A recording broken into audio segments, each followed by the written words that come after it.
Well, dear friends, good afternoon.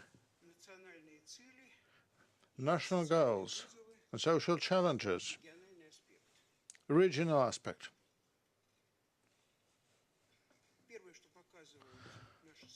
Well, the first thing this session indicates is a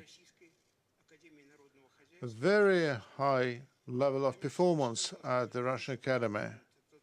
So, because I was told by Vladimir that in order to fill up this room, they would especially put D grades to students, and the only thing the students would be able to improve their performance is by attending this session. Well, the Prime Minister already mentioned earlier today that we have a very challenging task of improving the quality of our human resources.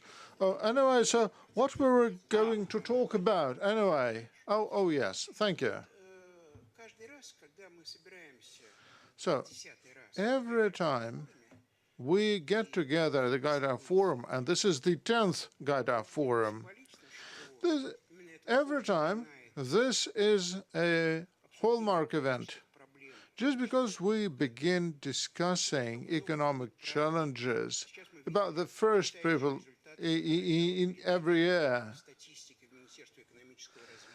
because we discussed statistics at the Ministry of Economic Development, as we were walking to this room, we decided to reassign the weather service, the National Weather Service, in order to improve weather in this country. There are so many fascinating things we would like to discuss here. And so many experts who came here were doomsaying and talking about the pending world economic crisis and recession and the bad things. There are so many governors and heads of regional administrations in this room. And we specifically asked the first Prime Minister of our government, Anton Siluanov, who is responsible for everything, who's going to be liable for everything, I'd rather say, and Tatyana Golikova, who is responsible for the human sentiments, for what people, for people's feelings. So it's so good to see ministers in this room. So why don't we try talking about something other than money? So everyone's talking about money. Look, anybody can talk about money, I can tell you. But talking seriously, why don't we talk about something which is coming to us? So this is the new year. The new year has just begun. And we are talking about a new year in which our country is to make a breakthrough, to achieve a breakthrough. But are we ready for a breakthrough, by the by? And well, it is not incidentally that we chosen the regional aspect of our endeavor. This is something which was mentioned at the plenary session today. Obviously, all regions of the country are going to embark on this task, and they're all different. So we cannot measure every region by one yardstick, or can we? How can we actually make sure that we perform, that we achieve the goals, meaning competitive edge of our nation and the well-being of the people, living standards? And it is not just a set of isolated efforts, but what should we actually do in order to accomplish our mission of what the president, the goal the president has set in front of us this year? Look, you may think that 90 minutes is a lot of time. I don't think so. Why don't we focus on 3 topics? First, why don't we make a snapshot of an economic and financial snapshot of our regions taken together, or individual regions, and try and figure out to what extent they are ready to meet the challenge to meet the task set by the President. Let's take a look at the level of the task at hand. And let's agree on who's going to be responsible for what. Because it is clear that it would be impossible to achieve our goals without close communication, with a close concerted effort between the central authorities and the regions. And if we have enough time, let's say whether people will feel some change this year, the year 2019. Tatyana, have we agreed on that? So I'm asking you the first. So what do you think? Do you agree? Yes. Anton Germanovich, do you agree? Okay. No money, no money. We've made a deal. We've made a deal. No money talk today. So if any government talks about money or asks you a question about money, will immediately slash down his budgetary appropriations. No appropriations from the budget for them. And the Mao wisdom, Mao is always with us. Well, this laughter aiming at the rector of the academy, only students can afford that. All members of the government take him perfectly seriously, because he will provide scientific foundations for our Babel. And look, let us give Anton Germanovich a few minutes for whatever he has to say. Then Tatyana Alexeyevna Golikova will have her say, and then we'll have a lively discussion. I'm not going to take any more of your time. I've already taken plenty of your time. So, Mr. Siluanov, a snapshot.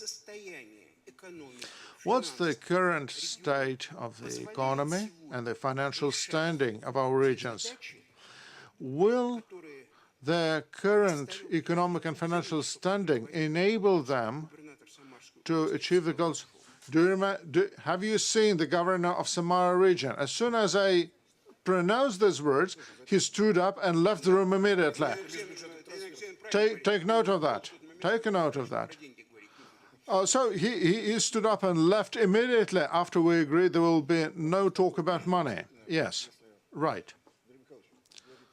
So, Andrei Mikhailovich, if you talk about the goals set by the President for us, well, these goals permeate the entire structure, the entire fabric of our government. And of course, federal authorities are in no position to tackle this task alone. We have already done an analysis of that, and about 60% of all tasks in the presidential decree are within the terms of reference of the regions or even municipalities. So I believe that we need to get organized, first and foremost. Yes, it is not a matter of money alone. Money is important, but if we have the money but we don't get properly organized from the top to bottom, we won't succeed. So, you ask a question of whether the regions will make it, whether they can make it at all. And I say that you will be held liable, held responsible. Yes, we all working in the government are responsible for our performance, for the accomplishments of our regional and economic and financial policy, and we work on a daily basis with our regions. Without that, we cannot achieve anything positive. So our current situation is different from the previous 6 years in that we are now building a vertically integrated system of management, of managing our tasks set by the President. Yes, the decree lays out national development goals for the members of the Federation, for the country as a whole, and federal projects. And these federal projects are intertwined with regional projects, both money-wise, which is not very pivotal, but in terms of the overall goals we are to attain. So we need to understand who's responsible for what. And it is the only way we shall be able to attain our goals. And this is unprecedented. This is why the current situation is dramatically different from the approach we used to apply before. This is the upper tier of the task at hand. When it comes to resources, yes, we do need resources. Unlike previous years, I don't think that we can place any more burden on the regions, more obligations or responsibilities. No. The aggregate debt of regional municipalities was hitting through the ceiling because they were overburdened with responsibilities. However, all additional financial responsibilities and appropriations are now handled by the Russian Federation. So when it comes to the scope of our challenges and our requirements for resources, we're talking about less than 5% attributed to regions and municipalities. Everything else is taken care of by the Russian Federation. And when we make a deal with the Russian Federation, we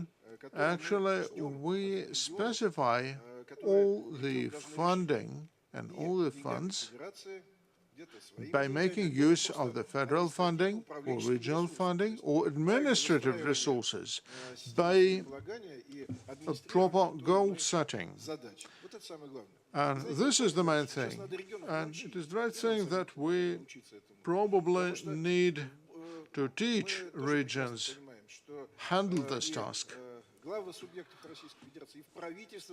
And regional managers are not always specialists who can properly identify our goals and set goals. So this is why we got together at the Academy, who can help us with a system of training, of education and goal setting, both at the federal, regional and local level. And I believe that this is probably the most important thing we are faced with.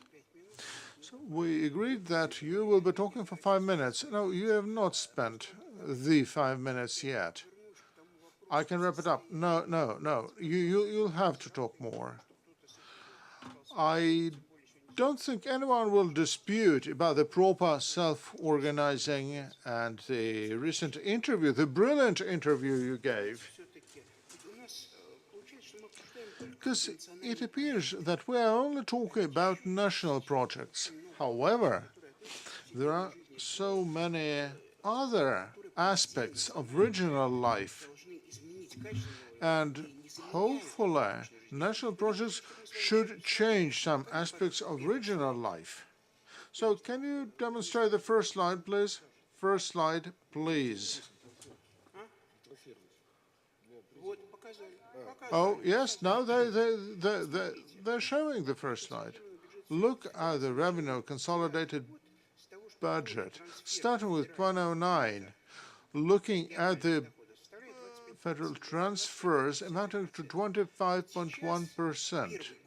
Now, the first year 2019, we have started increasing the amount of federal transfers in favor of regional budgets.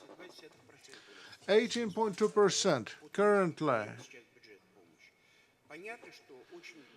Of course, we all understand that restructuring, which took place recently, contributed to the amount of transfers. However, it is not incidentally that I ask the question whether the regions are ready to take on these tasks. Can you demonstrate slide number 2, please?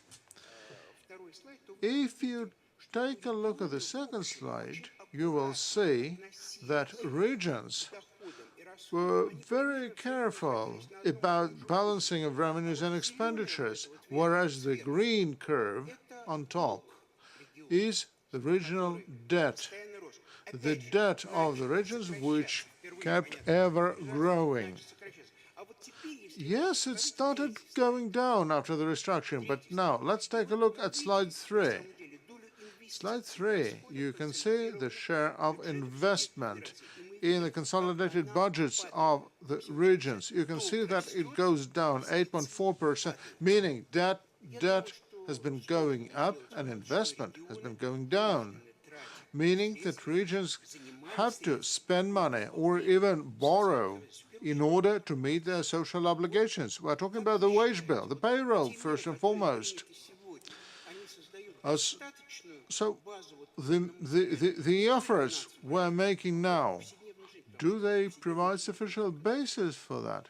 Because, well, everyday life is more than national projects.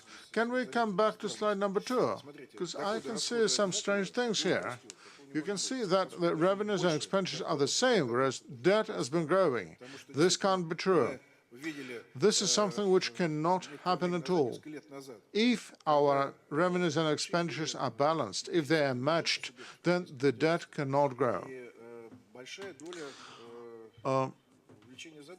We saw a sharp increase in indebtedness in the debt, and in the previous 6 years, the major increase in debt accounted for the sharp increase in the salaries and wages in the public sector. And now we made a deal with the regions that we need to restructure and reduce, to slash the debt, to improve the revenue base. And I believe that last year was quite successful, and the surplus was, in the regional surplus was 500 plus billion. You can see that the share of debt as compared to tax revenue reduced to 27%. Used to be more than 30. It reduced to 27. It used to be even higher than that, 35% in previous years. Yes, we can see that the debt is going down. Investment is going down too. Investment has not been growing. It is true. So this is why we launched national projects and decided to increase the share of federal appropriations in favor of the regions,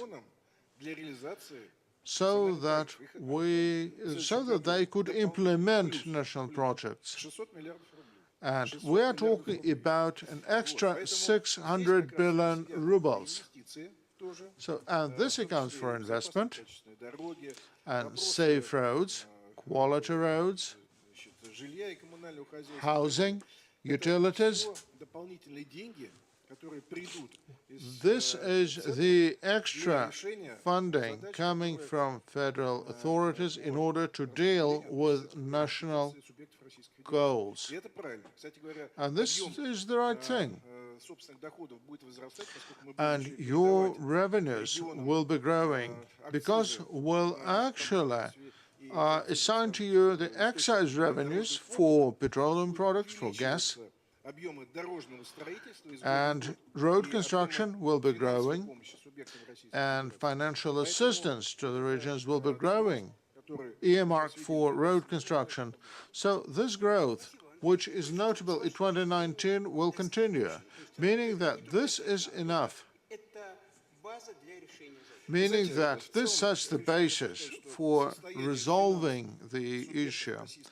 The current condition, financial status of the regions has become much more sustainable than it used to be 3 or 4 years ago. And additionally, I can say that their current financial status helps them embark on the road of achieving national goals and regional goals that we have embarked on. Tatyana Alexeyevna, if I may, I'd like to ask you a question. Anton Germanovich mentioned that this graph, this schematic cannot be true. However, it is not incidentally that I started with statistics, which I actually took from the Ministry of Finance, not the Ministry of Economic Development. If I took them from the Ministry of Economic Development, it would have been impeccable. But I actually borrowed these stats from the Ministry of Finance. Anton Germanovich has convinced me that the big money will come, resources will come. We're talking about an extra trillion rubles. Yes, well, this is very big funding. However, I still have a feeling that regions were forced to borrow. Were forced to borrow in order to mend the budgetary holes, because they need to meet their obligations before the people. And these are the obligations they cannot shun, not in any way. So why don't we take a look at this problem from your perspective? And this may actually happen during the second part of our discussion, and then I will remind you of something, of how you were in charge of national projects, being in the seat of the health minister. No, not that one, not that one. No. Вот, я сейчас говорю о другом. Нет, вот посмотреть на это с точки зрения состояния. But could you please talk about this from the point of view of the readiness of our regions for transformation? Because I see here some social optimism in our colleague there, maybe because he sees you. Since we started talking about money, Mr. Azarov from Samara region is back in the audience. So, once again, let's talk about national projects on the one hand and permanent social responsibilities and commitments on the other hand. How do you see that? Thank you, Andrei. I will improvise. I will improvise based on what you just said and what Mr. Siluanov said. I still suggest you bring back the slides. That will be more convenient. And let's come back to 2012, which, from the point of view of regional budgets, was quite a successful year. It was quite acceptable, the situation then. And we witnessed a stable trend of growth of budget of regions, because everyone explained that there were two major commitments: to increase the salaries, which was in order 597, and the second priority, money-consuming priority in the regions, was to pull down the old shabby buildings and build the new ones. And we know that because of this, the debt of the region started increasing. And you see these green bars on the diagram showing the investment volume. This does not, well, here you see the non-final figure for 2018. That's why the last green bar is going to change. And since in December we closed the fiscal year, so I think that in a few months we will see the actual picture we had last year. And I think it will be very similar to 2017. You know what's interesting? Today, we agreed with you that we don't talk about money. We talk about qualitative aspects, but in any case, we cannot avoid completely talking about money. So when the sovereign debt started growing, and when we had to make a decision about the necessity of borrowing in order to implement our commitments, first of all, in terms of increasing the salaries, all the qualitative indicators started growing slower, in a slower way, like slowing down the rate of reduction of infant mortality or whatever. Even though we know that the education, social policy, and health system, if we look at the consolidated regional budgets, these were three top priorities. Well, sometimes industry or housing and municipal and utilities sector was also included in top priorities, but education was always number one. Social policy was number two, and health system, health care was number three priority. And unfortunately, the negative trends due to the crisis, and this also influenced our sovereign debt and our ability to increase regional budgets, all this was aggravated due to the demographic gap, due to the situation in 1990. So we had this remote effect, which started influencing our economy. Plus, there were inevitable things that we expected earlier, but actually they started later. I mean, the birth rate was declining since 2017. You said that the regions had to borrow money in order to honor their salary increase commitment. That's true. But we witnessed at that time the increasing number of low-income people in the regions, even though the situation did not change that much figure-wise.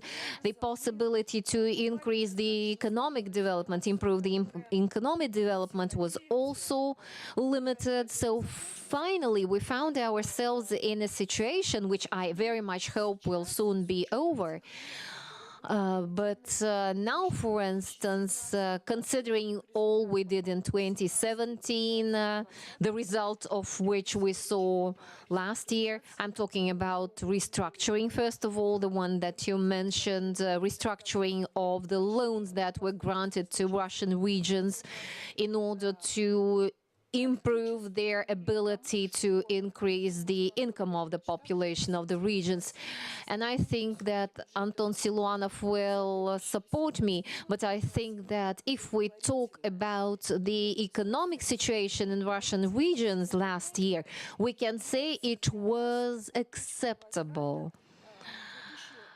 And this brings us back to 2008. When we had quite a lot of opportunities to spend money, but it was the start of the economic crisis which actually limited our abilities. And since then, we have been in this process which has not enabled us to fully take advantage of regional potentials. But now we have new national goals and priorities, which are outlined in the presidential decree, and Russian regions are now meant to implement these national goals and priorities. But how they will be implemented will depend on how intelligently we are going to prioritize when deciding what should be top priority and so on. You said about qualitative changes. It's not me, it's President who said that. Yeah, but qualitative changes in 2019 will first of all depend on how cleverly the regions prioritize their financial expenses between different priorities. And even though, like I said, the social structure of the population of the regions is the same it was years ago. But now, look, we have 6.6 trillion rubles to be spent on 4 national projects: demographics, healthcare, education, and science. This is for 6 years to come. And in this amount of money allocated, and I'm first of all talking about science, which will be the majority of this money will be spent from the federal budget. It's 5.4 trillion. And absolute leader is the demographic project, which is going to consume more than 200 billion rubles. And again, this amount of money is to be adjusted and probably increased depending on because of new priorities. 214 billion will be spent in the framework of this project on education. Why I'm talking about this money? 6.6 trillion rubles to be invested in social sphere. There will be a 50-50 split between current payouts, which are non-productive, but I do not agree with this term, and 50% of the money will be spent on modernizing the infrastructure in these industries like construction, acquisition of equipment, and so on. But the first 50% I'm talking about, they very much influence the public mood in the regions, in our society, because demographic project, this is for our citizens. In the healthcare improvement project, this money will also improve the quality of health services to reduce the mortality, improve the quality of services. This is also for the benefit of the population. And since these two components will be further developed at the same time, not one after another, so we will have new quality of health services and new infrastructure, which should be in line with the expenses and changing quality of health services, for instance. This is a very promising start. Thank you. You know, a lot of heads of Russian regions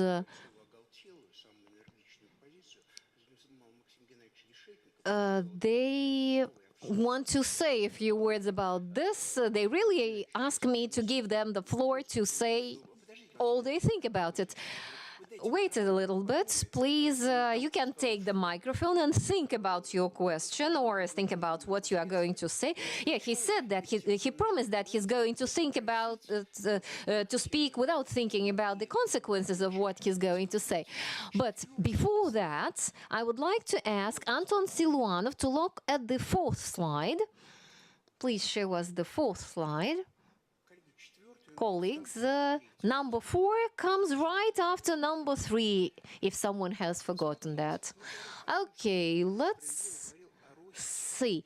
Anton Siluanov was talking about the growth of tax potential, the tax revenues are increasing, the income tax, individual income tax, we see there is a big increase, but only 55% of the income tax comes from 10 largest regions, and we have 85 regions.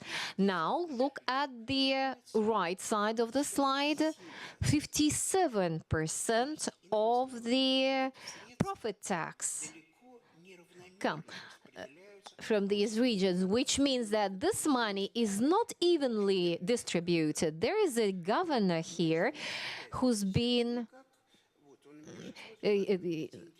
well, he's looking at me that way, and he understands that his region is not among the top 10 regions I'm talking about. And if we look at slide number 5, differentiation of social and economic development of regions, you see that the average per capita income of our population, let's exclude the extremes.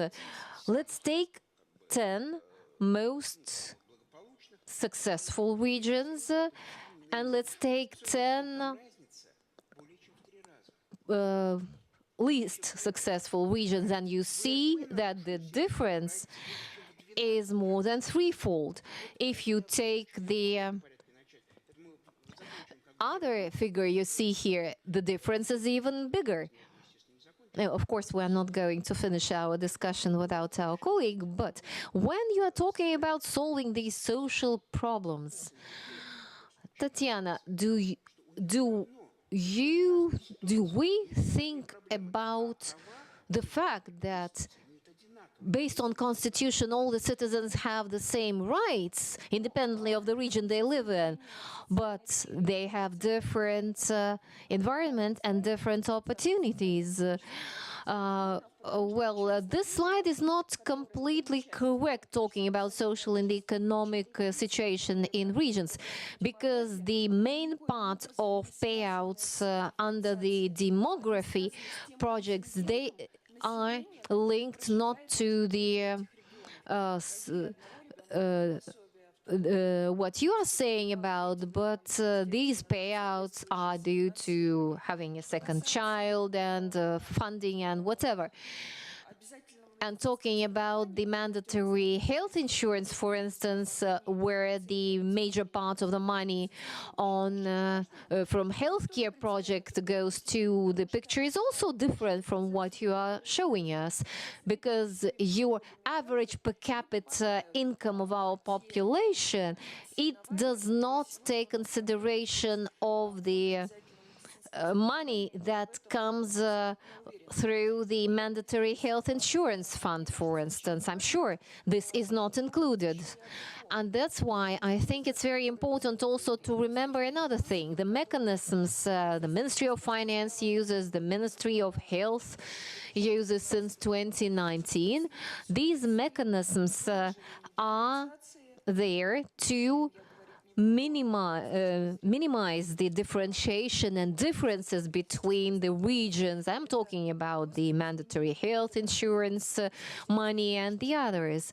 We are talking about changing methodology of analysis, because now we calculate differently the amount of payouts and subsidies to people that are that do not have a job and other categories. And all this is, first of all, enacted by degrees at the federal level, and then this is extrapolated to Russian regions. I know what he's going to say, so I'd like to first say a few things. Let's come back to slide number 4. You spoke about the increase of income. Very just, but the incomes are very different in different regions.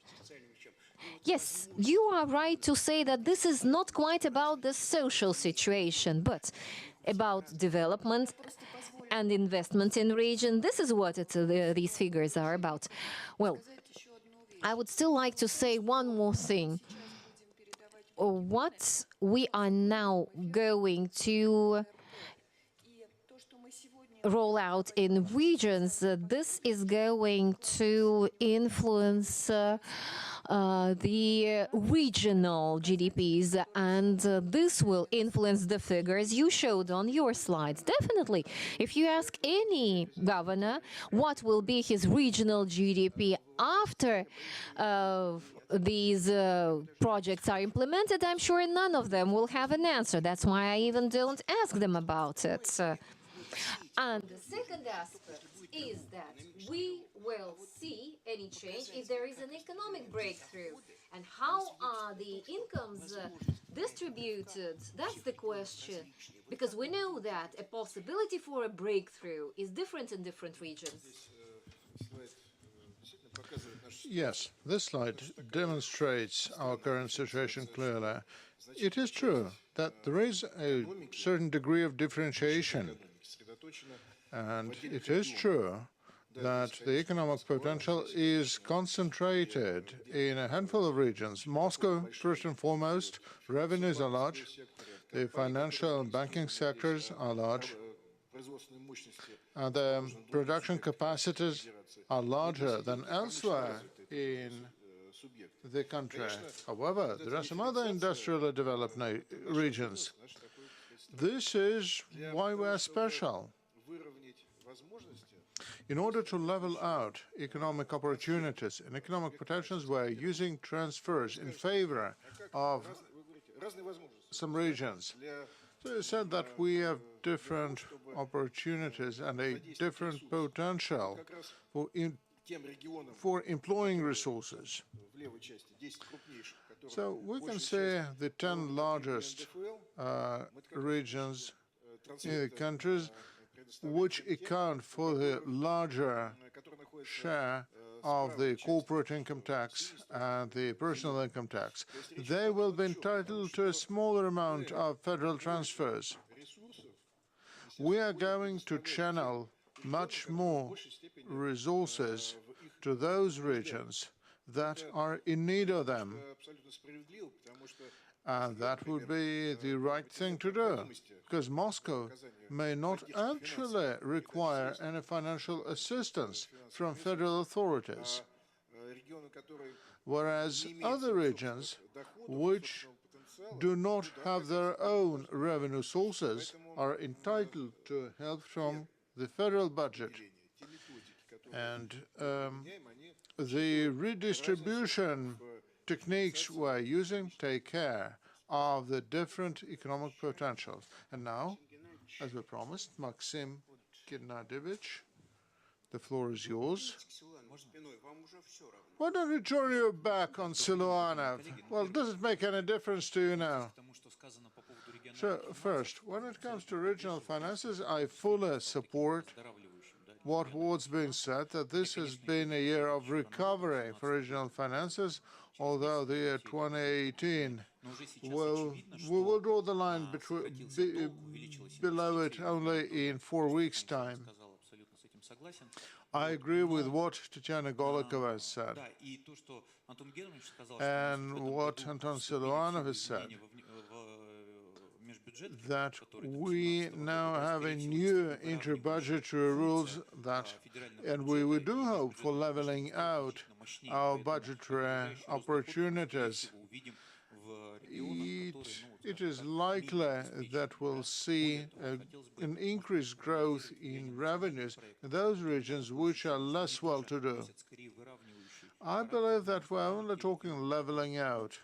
Those regions which are financially stranded have received, percentage-wise, a greater assistance from the federal budget. However, it is still too early to discuss the outcome of 2018, and it is too late to discuss the year 2019, because all appropriations are already on paper.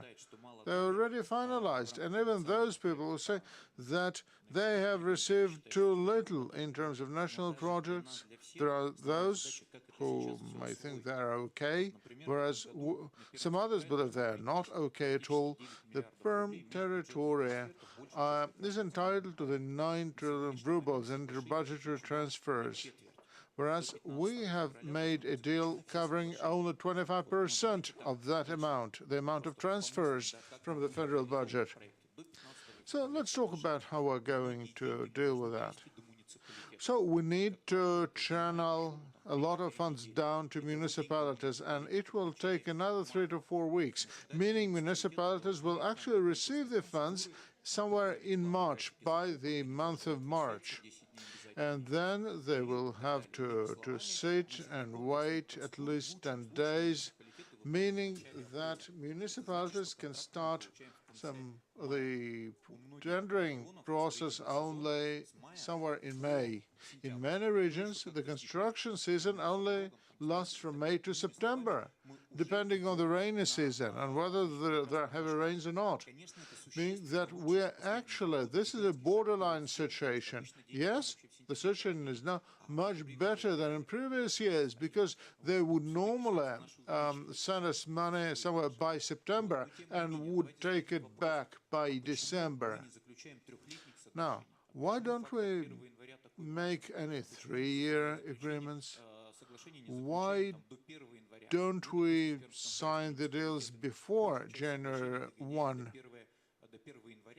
Because with municipalities, we would normally sign all agreements with them, all contracts with them before January 1st, so that very early in January they could start making procurements and signing contracts. So I believe that we need to tweak these processes. We do need to amend Law 44. And it is a huge impediment when it comes to national projects. And we talked about that in Yalta with the president in attendance. I believe that we need to tweak our procedures. This is probably the main thing we need to focus on right now. Thank you. So you started talking about money. Money again. I'd like to reply. So, 15th of February is already a little late. Why don't we try to expedite this process so that we sign the deals earlier than that? It actually surprises me too. So Maxim says that he's already signed deals with municipalities at his own risk. But look, well, there's a law in the budget for every region. So what's in the law? What's in the budget? So you can sign your deals. The money will be there. No. Look, that's going to be part 2 of our talk. Who's responsible for what? So he will sign that, and then he will be put liable for whatever. He doesn't know what are the terms of this budget transfers. Look, can I speak for myself?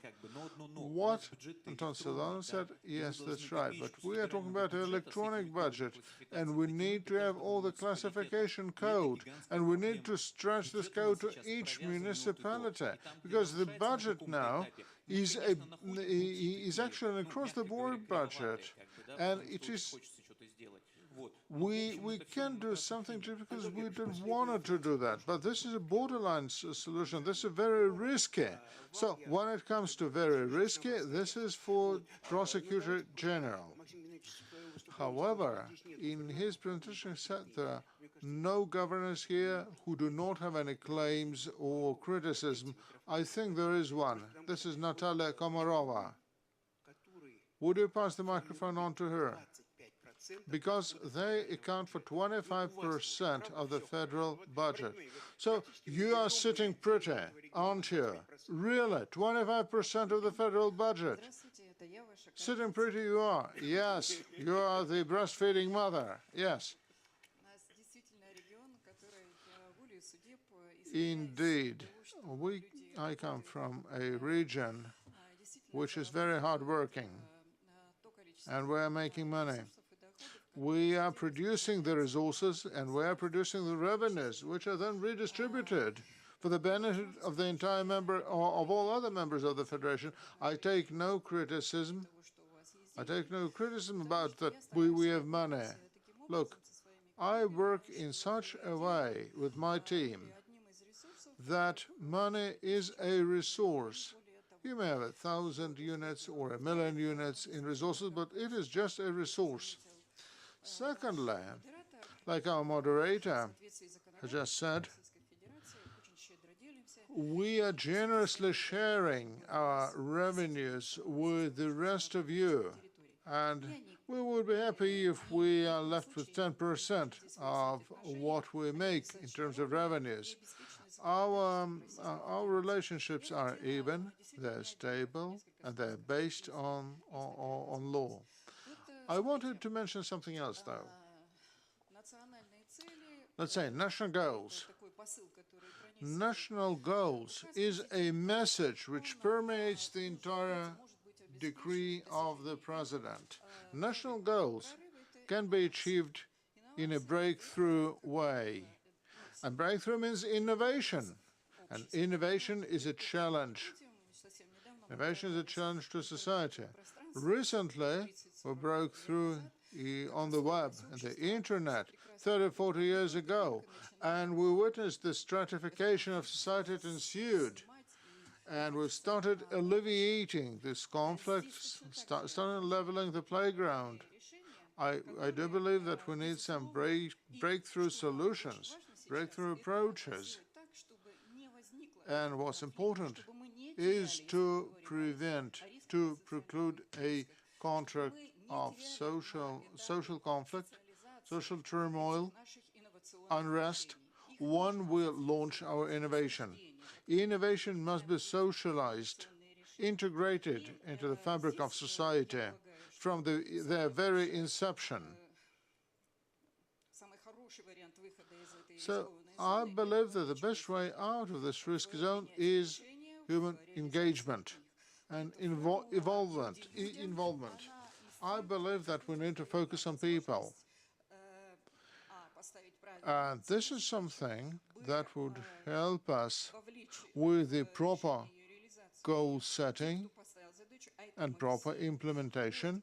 And we're all involved in implementation, and then finally in achieving the right outcome. Well, there are different ways and means of achieving that. There are different techniques, and every region uses their own. However, we believe that this is something that we can't do without. I can share with you some positive results, and I can tell you that the first Russian region, in terms of engaging non-public, non-government organizations, are us. Secondly, human inclusion and human involvement. Well, there are so many positive examples, and Veronika Skvortsova mentioned that there's a cost-saving outpatient clinics. This is a very good thing economically and socially. Just think about it.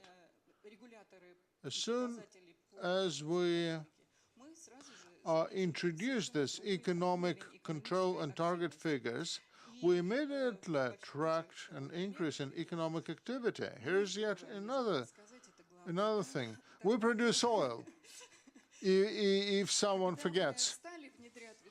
So, when we started introducing cost-saving technologies in oil production,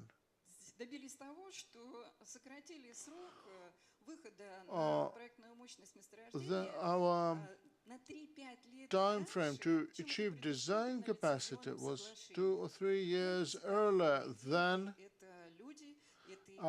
prescribed by the licensing agreement. And that means saving a lot in terms of money, in terms of time, in terms of resources.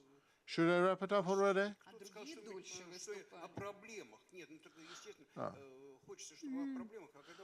Everyone talks about problems, and you are saying everything's good. Okay. No. It's not that simple. Not that simple at all. Okay, then.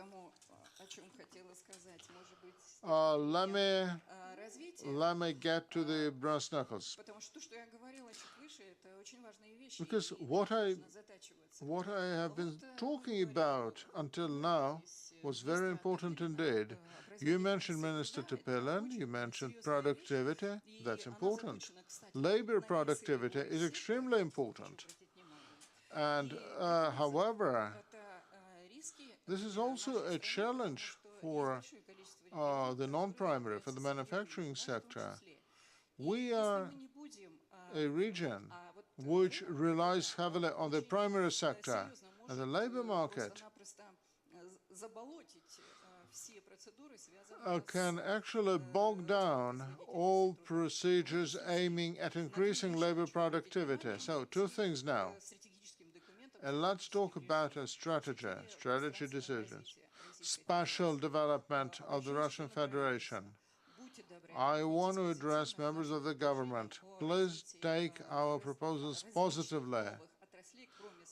let's talk about diversification, diversifying our economy so that we do not rely only on oil production, not only on the primary sector. We need that. We need diversification. Please don't stop us. Help us. We also want to launch those projects that would involve many other northern regions of the country, not just us. And then we'll be able to pool our efforts and offer greater resources to ensure spatial development. They've realized that. Thank you. It's a deal. It's a deal, really. It's a deal. So, and I just feigned, I made air that we were doing just fine. You were so convincing. You're so convincing in saying that you produce oil. And so we wanted just to hear from someone who is not producing oil so that we would compare your testimonies. Look, I'm a lawyer, right? We're producing so much oil that we can share with every region of the country. Essentially, we all produce oil. Thank you. Thank you, Nikolai Viktorovich. Why don't you talk to Natalia Vladimirovna and decide how we're going to integrate Ryazan Oblast, Ryazan region, and how we're going to get some oil from Khanty-Mansi? We are already receiving oil from them because we have refineries in Ryazan. Yes, refining is not production. So, well, the tax regime is different, and we don't have the tax burden they have. Just a few things, but very briefly. I know we have no time. Right. First of all, I'd like to agree with Maxim regarding the agreements because would prefer to sign them before February 15. Otherwise, we'll have to catch up. And there are no limits. There are just approximate figures. That's why we do have to assume the risk. On the second hand, in the agreements which have not yet been completely agreed upon, we need to match the goals and the tills. Like for education project, for instance, to participate in a tender for construction of infrastructure, we'll have to spend till 2024 a lot of money, and we also have to remember about this. And finally, I'd like to thank the government for the job they have done. I don't think anyone has said thank you to the government today, right? Because I really am grateful because they did a huge work in no time. And the co-funding percentage in this case is much lower. It's not 25% that the region was supposed to add, but in many projects on the average it's only 3% of money that should come from the regional budget and the rest comes from the federal budget. And this means that we will have more money than we would have for our regional projects. And we would also like to welcome you to 2019-2020, because Ryazan is going to be the winter capital of Russia. You'll have Santa Claus free of charge, but you'll have to pay for the Snegurочка. Okay, now, we heard what you said. First of all, the thanks to the government. I would like Mr. Mao to tell us what he thinks about all that has been said here. Otherwise, what is he doing here? Sitting, listening? Please don't waste our time. People are waiting for your words of wisdom. Okay. Actually, I know we have no time. That's why I'd like to focus on one aspect first of all. There is a fundamental difference between the current national goals and the order, presidential order of last year and the presidential order of 2012. Because at that time, we were focusing on salaries. Salaries were higher priority than investments. Today, we stake on the economy of offer. of supply. And we focus on investments as well. And there is a difference in the economic policy models. The model changed. And I always like asking this question. Our economy, if it grows, it's not just because we invest into it, but because we take advantage of the investment. Is there any calculation of full adjusted costs?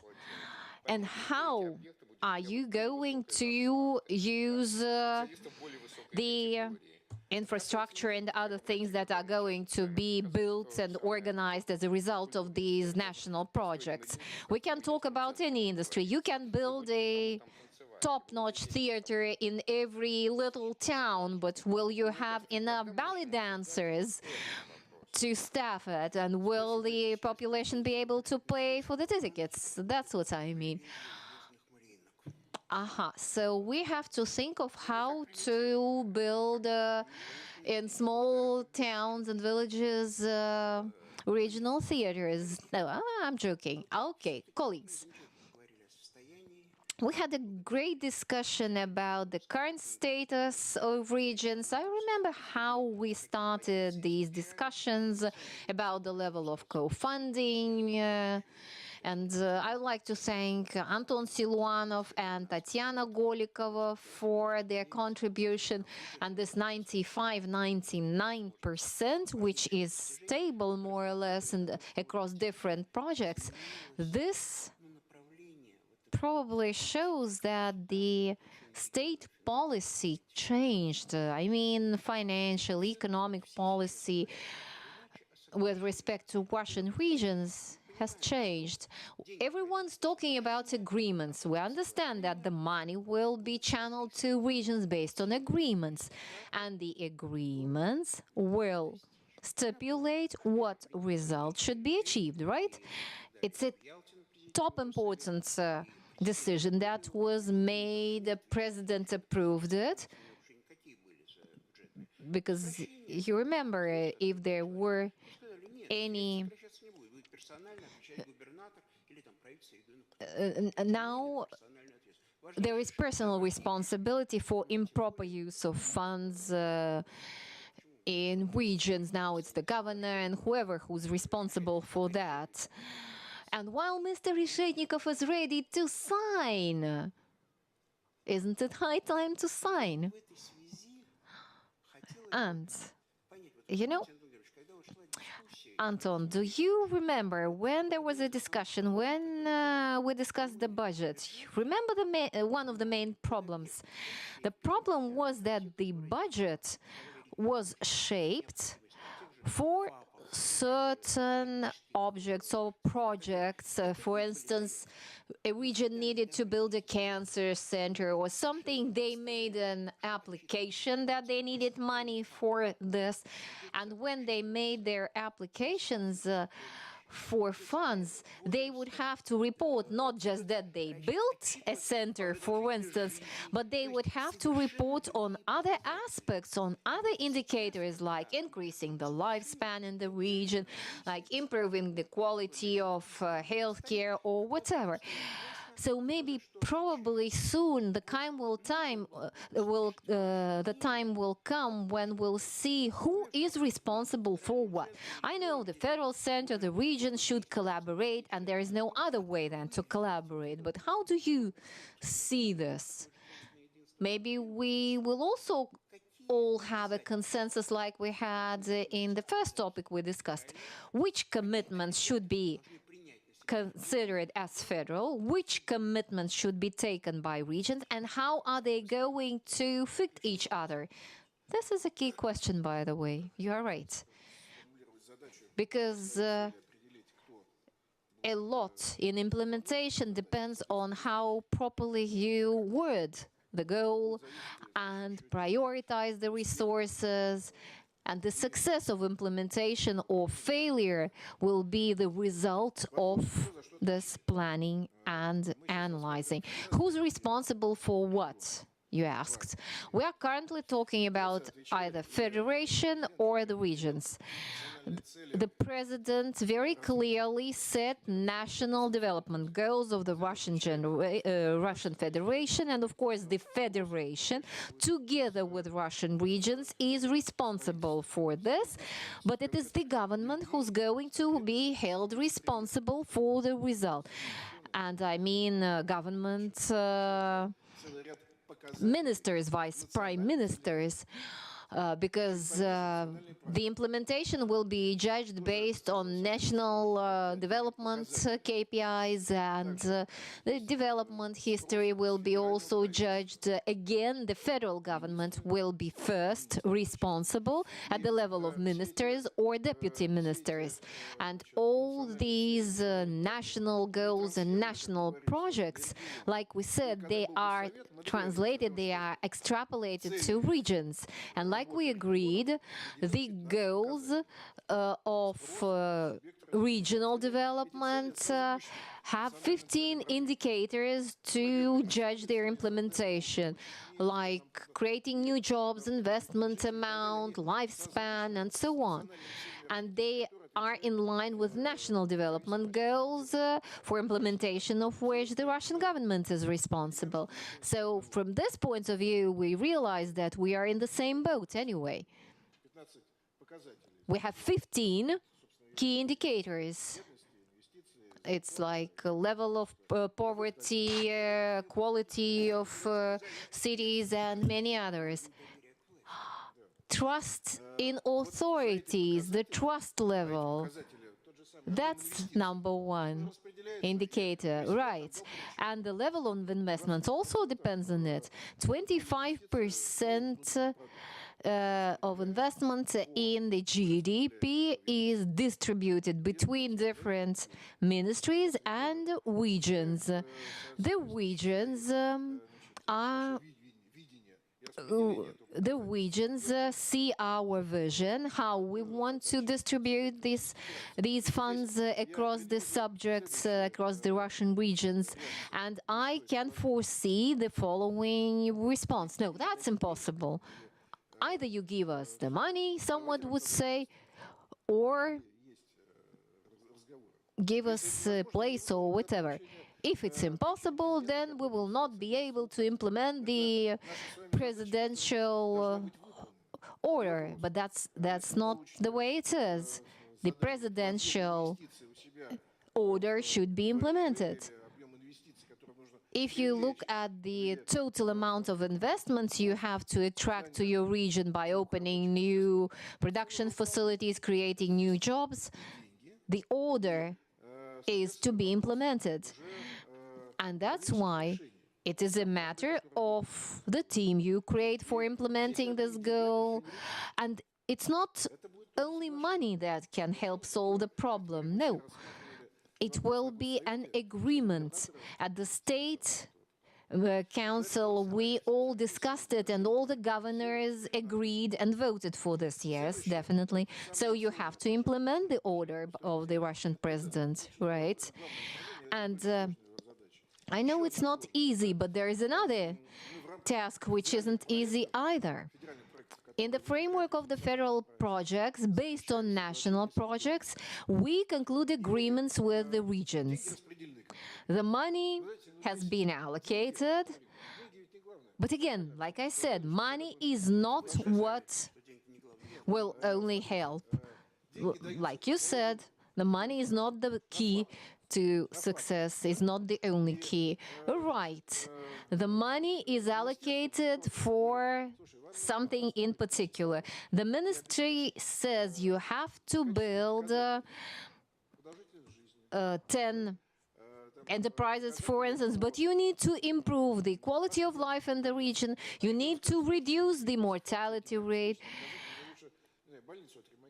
And someone may say, no, I don't want these 10 enterprises, I would better repair the old hospital or something, and the ministry should analyze the situation and probably change the priorities, change the goal setting in a region, because if the region says, I will implement the goal at the same cost but differently, you have to find a compromise between the ministry and the Russian Federation constituents.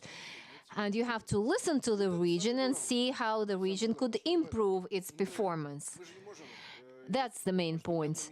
And I don't think any ministry knows in details the exact situation in the constituent regions. How can we achieve the status like we have in the national projects? I mean, the money is there, but the question is how properly the money can be used. And this can be only done in collaboration between the Russian regions and the rest. And talking about the timing, you see that the timing is of importance because we are still lagging behind the deadlines we set for ourselves. So together with the ministries, we need to improve somehow the performance here. Well, no ministry can know in detail the situation in each particular region.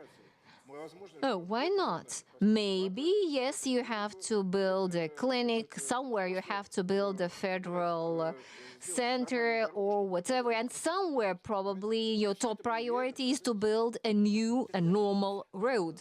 And all this will be considered as an indicator of performance. Agreed. So I do remember you were engaged in implementing national projects in healthcare. And I also remember that one of your major missions was to achieve a breakthrough in demographics. So population growth was the paramount mission you embarked on. Now you are engaged in 4 national projects, 26 federal projects. Well, hoist of them, I'm not going to ask Veronika Igorevna whether they need to swap these outpatient clinics for regular hospitals. I believe that would take a very meticulous negotiation because they know that outpatient clinics cost cheaper than regular hospitals. Renovation, yes, of course, not building from scratch, no greenfield projects, of course. Yes, Veronika Igorevna, we'll give you the floor. Veronika Igorevna, what's best, to give you the floor first and then Tatyana, or to give her the floor first? So I would rather than ask her, Tatyana Alexeyevna. So what do you think? Well, there's mutual responsibilities. Anton Siluanov said that listen to each other. This is important. Think about these indicators. Think about how regions are special. Will it take care of that, of those differences, especially when it comes to healthcare and demographics? Because this will take a lot of tweaking, a lot of fine-tuning. First of all, I think that these indicators are important in 2 ways. The first thing, Anton Siluanov mentioned those indicators which were approved by the State Council and which were used as a benchmark for assessing our performance. Secondly, there's a set of indicators that would actually describe the quality of life. And this is something that should be readily understandable by everyone, by anybody, so that they would give us a clue of how the government spends the money. It's like Mr. Reshetnikov mentioned, this electronic e-budget. It is just classification. E-budget is just a set of codes. It's just the money. It has nothing to do with the goals we're pursuing. However, when it comes to national projects and federal projects, we're talking about specific goals and objectives we are to attain. And so, if we need to refurbish everything we did in previous years, and if we change this FAPS for hospitals, then, well, it may happen that we won't be able to achieve those benchmarks we set before us for the year 2019, 2020, 21, etc. So, if you like healthcare so much, let's talk about healthcare. Well, there are some efforts which are desperately needed by healthcare. On the other hand, there's a demographic status of a region, and thirdly, this is to what extent a region can achieve, can attain those goals. How ready are they to achieve those goals? There is something else to say. The quality of management teams that will be pursuing these projects in every given region are of great importance. Why?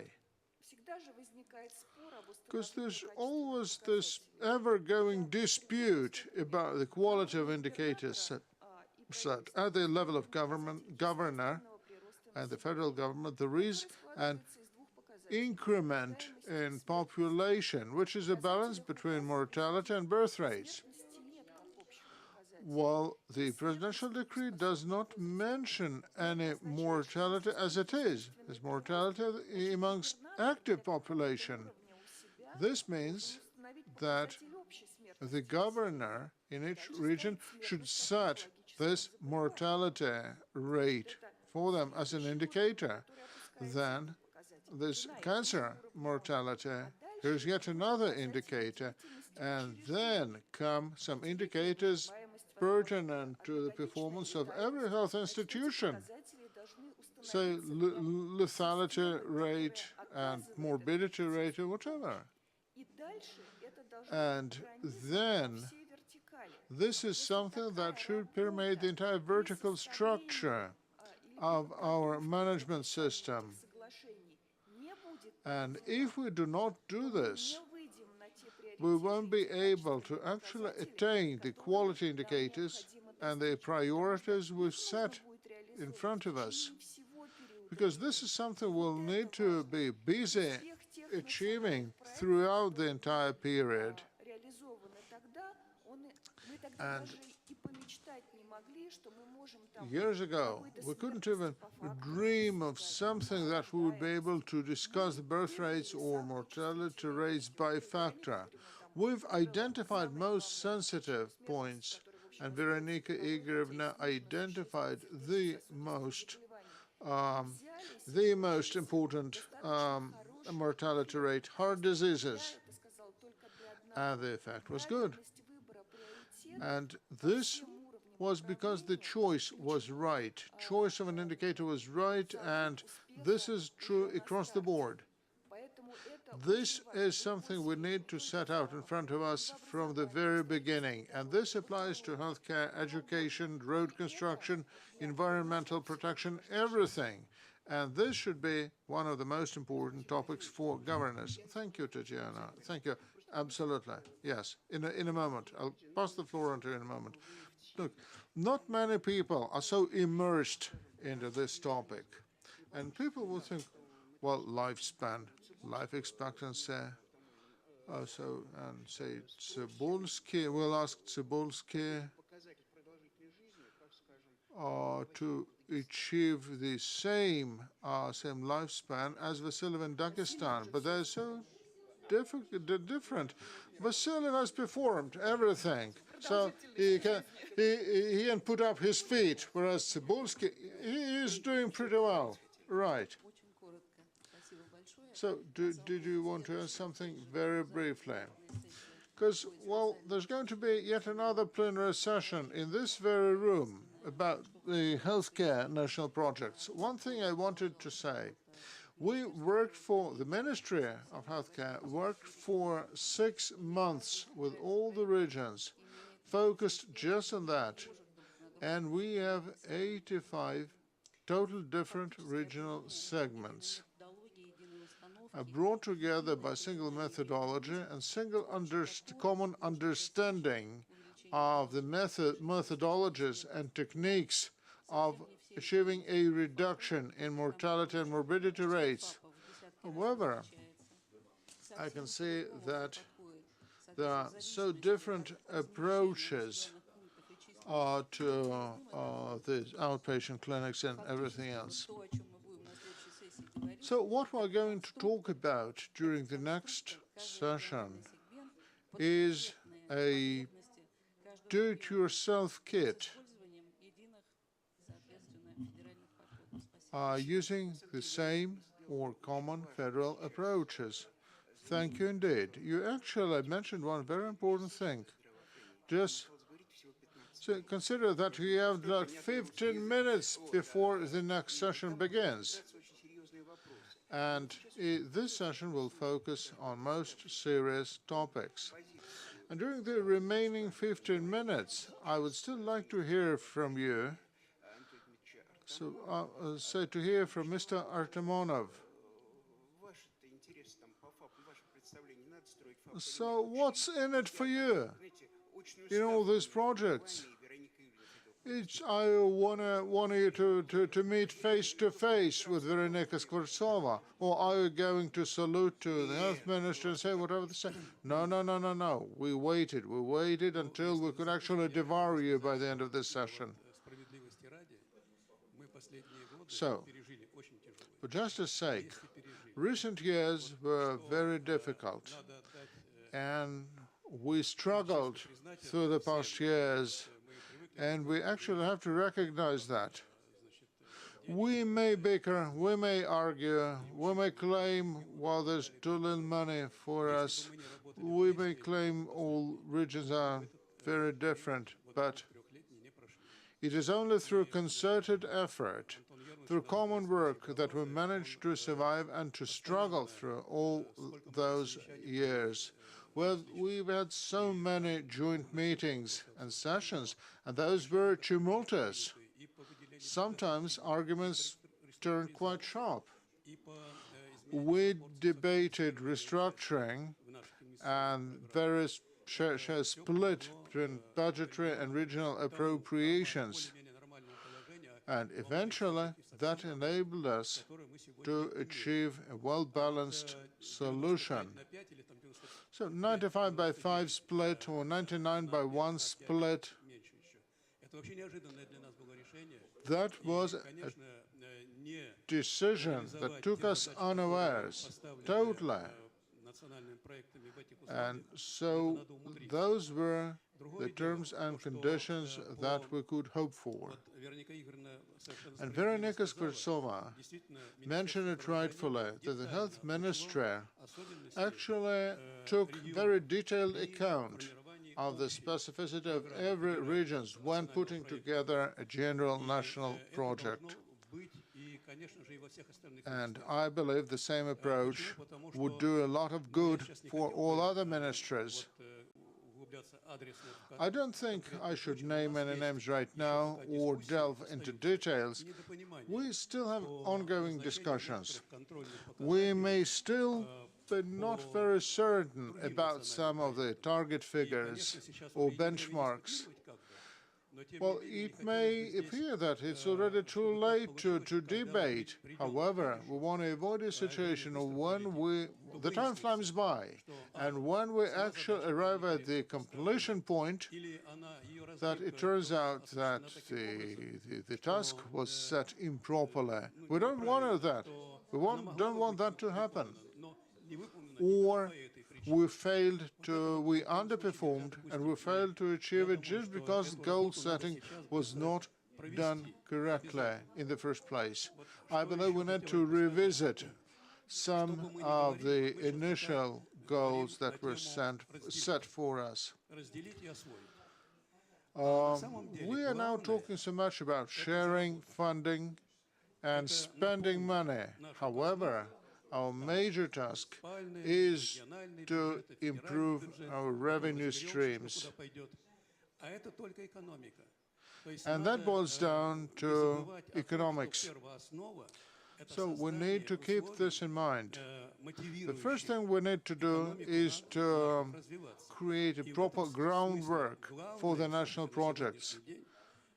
to create proper revenue base, to spend more time and painstaking effort on creating infrastructure, on ramifying infrastructure. We've done a lot of things to achieve that. It is true. Some time ago, I recklessly asked our leaders a question. That was back in 2013. So, what do we have to do with what they do in the United States of America in order to prevent a crisis? Our leaders did a lot of important things to prevent the crisis that broke loose elsewhere in the world. This country made so many decisions favorable for the business community, conducive for business development. There's one thing remaining, which remains outstanding, and this is infrastructure. Infrastructure is inchoate. It is incipient in many respects, although we are a world energy power, and transport infrastructure leaves much to be desired. Let's talk about the transport project, which is a national project all the way. So the spending split is 50 plus 1, but let's take a closer look at the multiplication effect. And let us take another careful glance at that. Thank you. Thank you, colleagues. I would appreciate governors sitting here, especially since Skvortsova is going to boot us out in 10 minutes' time. Well, she's an awful person. Please believe me. Trust me, she is. And I would like to hear from you. I would like to get an understanding of your vision. Mr. Azarov, Samara region, a donor region. Do you agree with what Anton Siluanov was speaking of? What a region should be responsible for? What the federal authorities should be responsible for? So, Veronica, I hope you won't boot me out, because I will sit on the next panel discussion.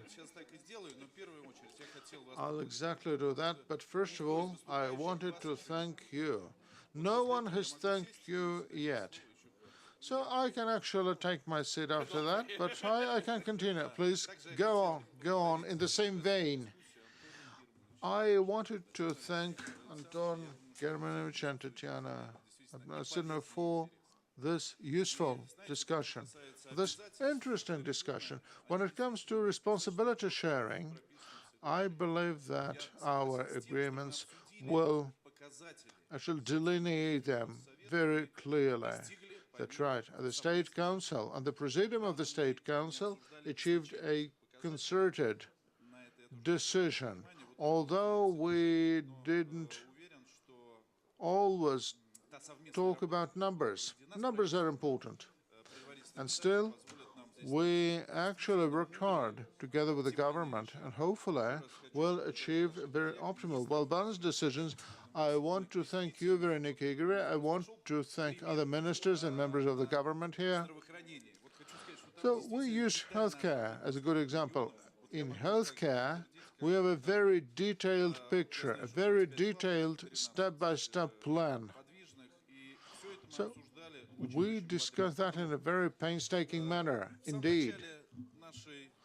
In the very beginning of our meeting, Andrei Mikhailovich asked a question of sufficiency or insufficiency.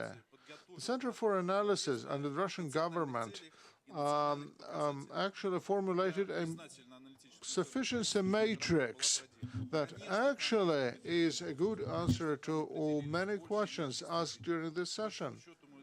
Yes, there are big tolerances, and yes, we'll be able to either confirm or refute their assumptions after 12 months' time or so. I believe that we have still covered a lot of ground here. So, three points. Management system is one. Natalia Vladimirovna mentioned it. We are talking about strategy papers here. We are fine-tuning our strategy in Samara regions based on the milestones and the goals set by the national projects. We'll do that in a very well coordinated way. Teamwork. Teamwork is of key importance. We need to work as one closely knitted team. And this is something we discussed at the Presidium of the State Council, and we are very optimistic about that. And I believe that our teamwork will lead us to success. And finally, which is campaigning and involvement. No national project can be implemented if these national projects are not shared. The vision, the goals are not shared by the population. How can we achieve anything? Correct me if I'm wrong. I'm talking about the healthcare segment. The contribution of healthcare into our health is 10 to 12%. The rest is whether you have a healthy lifestyle or not. Yes, and I'm promoting this idea. I insist on this. If we do not make our population part of the team implementing these projects, how can we achieve anything? Same for education. It's not enough to create the environment. If people are not involved, if they do not believe in this, if they do not want this to happen, like introduction of new technologies, people are afraid that this will result in reduction of jobs. And we have to show them, but this will increase your salaries. Let's not talk about this. Okay, thank you. Okay, the federal TV channels will talk about the rest you wanted to say. So, Alexander, you gave so much money to the federal budget. Your region is so well off, so successful. So since today it is trendy to say thank you, how about saying thank you? Because otherwise you'll be the only one not to say thank you. Yes, we do. We do stream a lot of money to the federal budget. If you look at the papers, our region seems to be the richest region of our country. That's what I'm saying. That's true. Your region is the richest.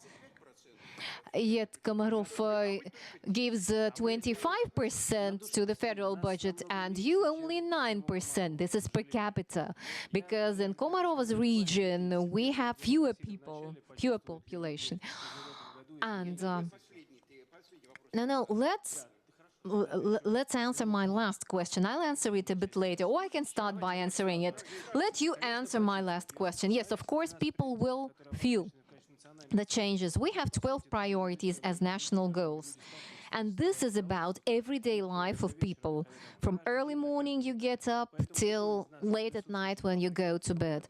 That's why all the regions present here are planning their budgets, setting these 12 goals as top priorities in their budget. Of course, we would very much welcome your good advice on how to do that in less time and with higher quality. And I would like to thank all of you, Veronika Skvartsova and everyone.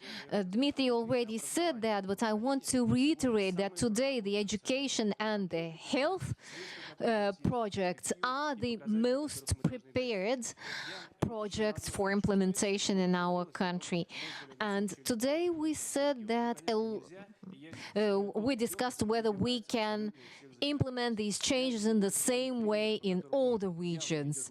I'm not going to give examples where there is a straightforward mismatch when someone suggests increasing 100-fold of something, some figures, since we have different number of the population, we have different goals depending on the territory. Today we spoke about the strategy of spatial development.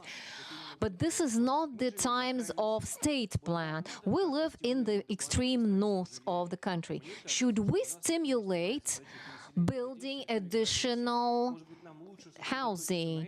But we still have another priority of relocating people from remote areas. And probably we build only as much housing as we need to relocate people from old shabby houses to newer ones, safer ones.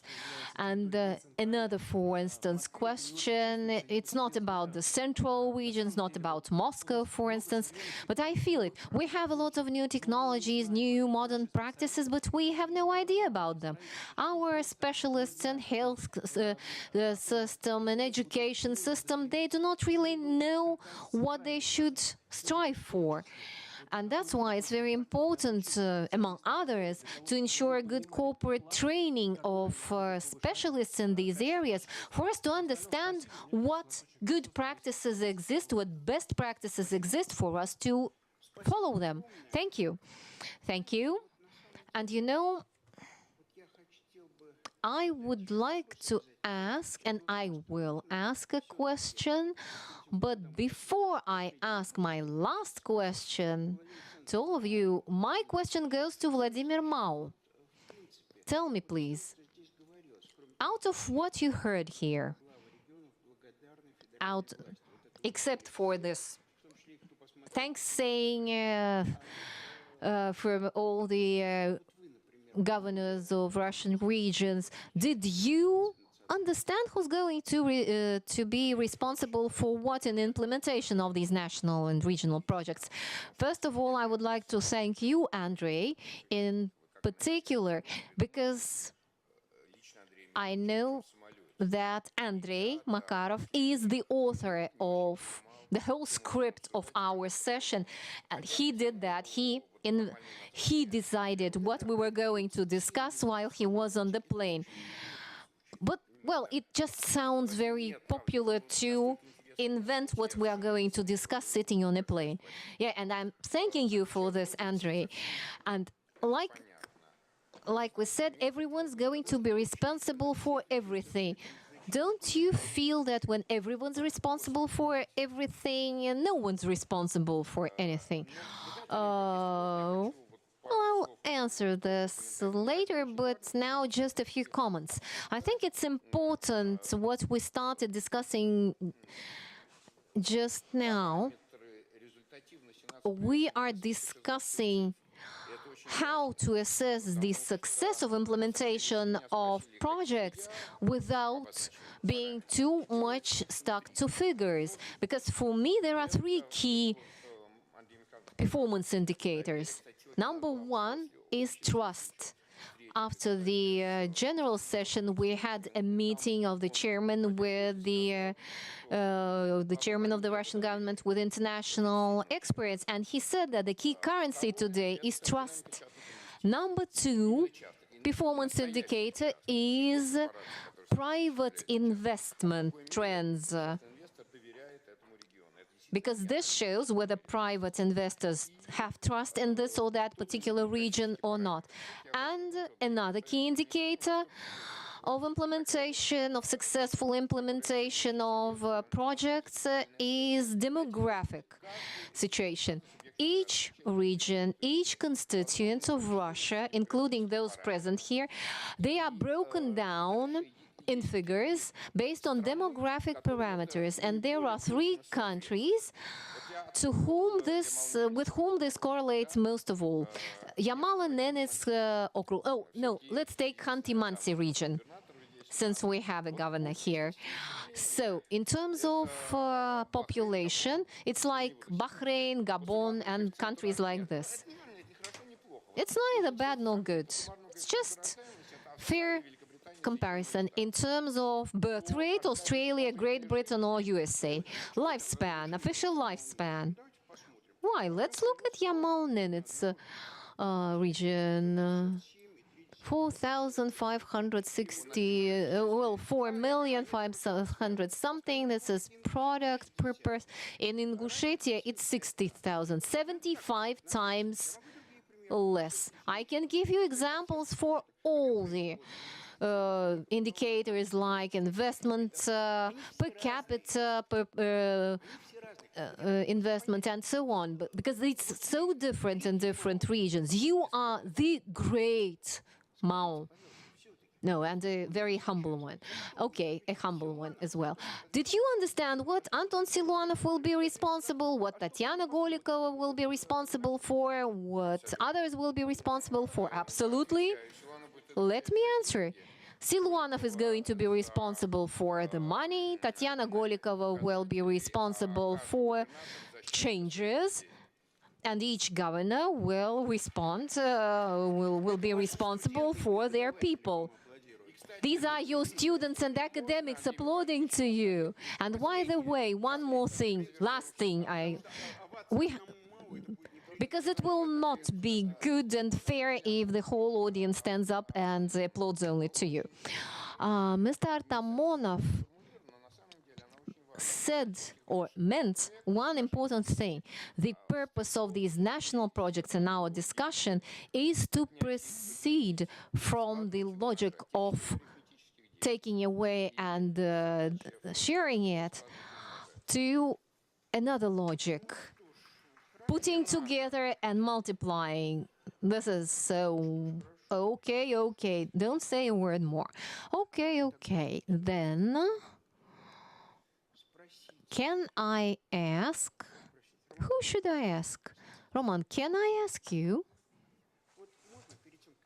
Before I ask my question, I want to quote our president. In particular, we need to achieve particular results, not in institutions and administrations, but in cities and villages where people live. We want to see these changes not on papers, not in reports. We don't want any average temperature in the hospital. We want to see tangible results. We want people to see tangible results. Do you believe that people in your region will see these tangible results? Briefly, yes, they will see results. No, wait a second, don't be so brief. How do you see your responsibility for the people in your region to see the change? Before answering your question, I would like to thank you for this very interesting discussion, and special thanks to the moderator, because we have a very free and friendly discussion of the top priorities we face both at the federal level and at the regional level. And let me say that we have to soberly understand that we will never have enough money for whatever we have to do. Doesn't depend on the goals we have. In no country anyone has ever said we have enough money to implement all the goals we have. So I fully agree that it's about prioritization, what you have to do first. We don't have really much time. The year 2024, it is not a far cry.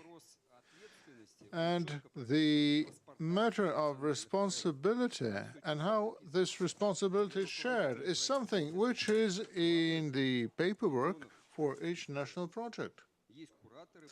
Because, well, there are some supervisors of every project. Well, there is a management team for each project, everything. I understand we're very short of time. We have actually, no, we're not short of time. We have exhausted our time. And so what's interesting is how people can feel the difference, can feel things have changed for the better. We used to have this project of quality and safe roads, and it has transformed in the project name Safe and Quality Automotive Road, and almost all cities, capital cities or regional centers have been included in this project. So it was so much obvious that for 1 year only, say, 70 streets were repaired in the city of Petrozavodsk alone. It was unprecedented, totally. So why so? The first issue is availability of resources. Some budget appropriations of that amount were ever given to road repairs or road construction. We're always short of bitumen, we're always short of contractors, we're always short of materials. However, things have changed. We can debate our performance indicators, but we also understand that we'll be fine-tuning this project as we're going in every region. And still, having said that, the President recently very clearly gave us his view of the story of implementing the May Decree. If we don't set ambitious goals before us, we won't attain any. Colleagues, it is really time for us to wrap it up. So the question I asked, I wanted to get a reply from Tatyana Alexeyevna and Anton Siluanov. So let's start with you, Tatyana Golikova. And still, people must feel the difference. And this was the task set by the President. Unfortunately, it is so often, so many presentations, so many speeches, which create an impression that people just don't believe. They don't trust you. They don't believe that there will be any positive change. And they are seeking to attribute blame already, before it all began. So there are 4 national projects which concern everyone. Say, this cardiovascular oncology, well, we're talking about human lives here. And lifespan. Lifespan is probably the greatest value. And every day in your life is of utmost value, utmost important. So I'm not prepared to identify top priorities and minor priorities, but do believe that you can make it happen, that people would see positive results and would have faith in you after 2019. This is something we simply have to do. And we have the funds to make this happen, and we have everything to make it happen. And even the minority in this room, which are regional governors, fully understand and are fully committed to make this happen. And if we actually do our thorough homework, and if we have all the local agreements signed by February the 15th, with national priorities identified, then indeed we shall be able to demonstrate tangible positive change in 2019. It is so important that we continue communicating with people throughout the year, and we have to explain to them very clearly what we're determined to achieve and how we're going to achieve that, because otherwise others will explain that and will interpret that in a totally different way. Look, I used to be a TV anchor some time ago, a TV host. No, that was very long ago, no. And still, I want to get an answer to the question asked. You said, we have all the resources, we have everything, we have understanding, and still ask something else. Because the major problem we're faced with now is the crisis of confidence. You said, people need to trust us, need to believe. But do you personally trust that? Because the opinion of Mrs. Golikova may be more important. Golikova, do you trust it? Yes, I do, because I know how my team selflessly works on this. Thank you. Why don't we use a very simple language here? So if we want to bring all regions up to a mark of 1, so we need 2,132 billion rubles, meaning 2+ trillion rubles is is the amount of money we need to shell out to make them happy. We don't have that kind of money. So we don't have enough money anyways. So what do you think? I can see that people are committed, that people are doing a lot of things, that people are working very hard. But But do you think that people have seen that the federal authorities are turning their face to the regions, that you are going to meet them halfway? Well, there are so many things we have not yet achieved. Those local agreements, they have remained unsigned. But do you firmly believe that we can deliver this year? Well, if we did not believe that, if we were not committed, then I believe we wouldn't be here, not in this seat, not in the government. Because you can't work in the government if you don't have faith in your mission or in the work ahead. So, indeed, we are going to achieve our plans, we are going to deliver, and we have all the resources, we have all the tools, we have all the methodologies, we have everything. So, look, someone mentioned here, what are you boasting about all you have allegedly done? Let's talk about problems. No, I believe that we do need to talk about positive change, about what we have achieved, of where we're going, of our current plans for this year. We need to properly address our tasks. I don't think we should place a huge emphasis on the bad things in life. So if they built a road, that means they stole a lot of money.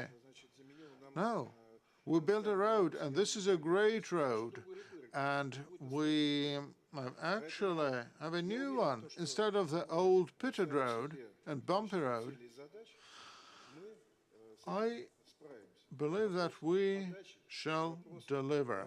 It's a matter of talking to people, a matter of sincerity, a matter of driving our position home to everyone.